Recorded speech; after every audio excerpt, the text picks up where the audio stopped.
And joining us live on our coverage now is Ambassador Navtej Sarna. He's former Indian ambassador to the United States, one of the most prominent and well-known former diplomats. Ambassador Sarna, always a pleasure, sir. Thank you for your time and for being with us and helping us understand, what is being seen as the first step towards a major diplomatic victory. How significant is this, Ambassador? The U.S. House of Representatives voting to, set the ball rolling, as it were, towards that big waiver, on the CAATSA Act against India. Well, thank you, Shiv, for having me on your show. Let me try and put this into perspective. Yes. That this is it's an important step on the way to an ultimate waiver for India's purchase of Russian weaponry.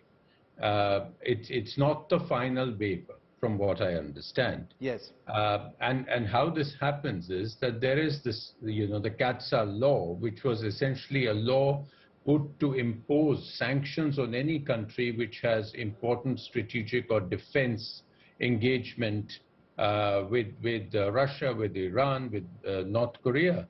And it was essentially meant to stop that sort of engagement. In 2018, a waiver provision was added to the CAATSA, but that was not an India-specific waiver. It essentially was pushed for India, but it was not an India-specific waiver, and it essentially said that gave the administration the option to give a waiver in case they felt that a relationship was working strategically for the United States, that that country which was being targeted with sanctions was trying to move away from Russian weaponry, and a couple of other caveats. Now, Congressman Ro Khanna's amendment now adds on to that process and makes an India-specific case, which will ultimately make it easier for the administration. They can already do it, but yes, now this gives them an added possibilities, knowing that the Congress or the House certainly so far is with them on this. So if they choose to give a waiver, it makes it much easier for them. Ambassador Sarna, you've been the Indian ambassador to the United States, so you've been up close with decisions of this kind in the past as well. My second question to you, sir, is in the world as we know it right now, when Russia is being looked at by the United States as a as a threat to the world in the context of what's happening in Ukraine, do you see any significance of this waiver, or at least the process towards that waiver, coming at this time, sir? I think it's important because it underlines the importance of India-US strategic partnership. Yeah. And says that this is an important partnership. It is so important that we can't harm our own interests just to spite Russia. The second aspect that is highlighted is that America, the United States and India are making common cause against China. Now, if you see Congressman Ro Khanna's amendment, it yes, specifically mentions that, in the Indo-Pacific, the India-US partnership is of great strategic importance. And that clearly means that it is China. And secondly, it also states in clear terms that India is facing Chinese aggression on its borders. And it's yes, important for the United States to support India's defense. It also underlines that India and the US are cooperating in critical and emerging technologies, like artificial intelligence and other cutting-edge technologies. And it shows that you can't be cooperating with a country to that extent in these crucial days when the Chinese are clearly becoming very aggressive both towards India and to the rest of the world, as yes, well as given the Russia-China partnership. So in this way, they need this partnership, the United States. It's in US's interest to grant India this waiver.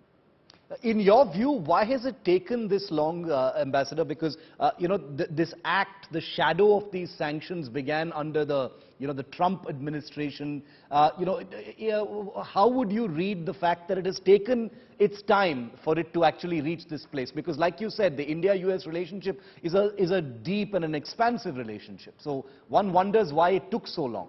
No, I don't think you should see this in kind of, a discrete event that has happened now. We must remember 2017, the CAATSA was passed. Immediately there was wonderment that, what will happen to the India-US defense relationship. On the one hand, India-US defense relationships has grown in the last 10, 12 years from virtually zero to $20 billion, and we are flying 3 US aircraft and various other things. We have signed the foundational agreements. So that is why the 2018 provision, which was essentially championed by Defense Secretary Jim Mattis, actually took place. And then as a natural progression, India being the only country which is designated as a major defense partner by the United States, this has happened. And again, I must reiterate, this is not the final station. As and when the US takes an administration decision on waiver, this will help them. So this is a constant, it's a constant movement of the process. Ambassador, just 2 more questions. One of the points that was there in the text of this amendment is, that while this amendment does look at India's dealings with Russia as part of its own national defense and, defending its territory against China, it also talks about trying to persuade India away from Russian, systems and weaponry and onto US weapons. Do you see this amendment and, when the waiver finally comes, as the kind of foundation for that kind of thing? Is it a quid pro quo in that sense, sir? I wouldn't call it a quid pro quo, but Ro Khanna's amendment tracks the 2018 amendment. And there in 2018, it was clearly said that one of the determinants for a waiver will be to see if that particular country is making efforts to move away from its defense engagement with Russia. Right. And naturally, this is a requirement which the United States want. It would be, it would be curious if they were to give a waiver when the other country was going on expanding its relationship with Russia. So India has actually, for its own reasons, been diversifying from somewhere like 70% to, about 58 to 60% dependence on Russia, and also increasing its purchases of US weaponry. So I think this is in tune with the requirements of the waiver provision. It's not a clear quid pro quo, because I think India would make its choices according to its own national priorities. And it is in our own interest actually today to be diversifying our sources. One final question, Ambassador, before I let you go, is, the unsung persons behind, the diplomatic process. We hardly ever see their faces. We usually do see the ambassador, but, obviously you've led large teams, and these are large teams involved, in the processes that lead to something like this. Tell us a little bit about that. How complicated is this whole thing? This is all about human engagement, sir.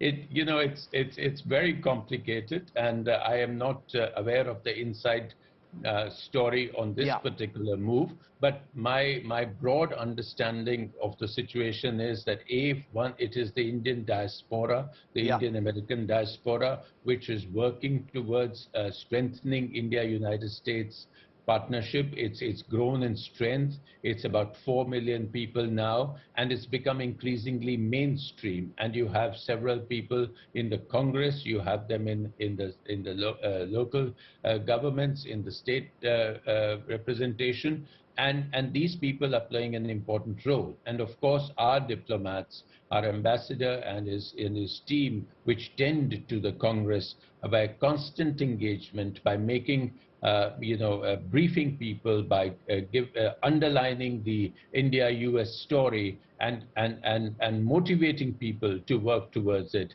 They definitely play a very significant role. This is the unfolding India-US story that goes to the next level, and I thank you very much, Ambassador Navtej Sarna, for helping us understand it. Who better than you to give us your perspective on this story? Thank you so much, sir.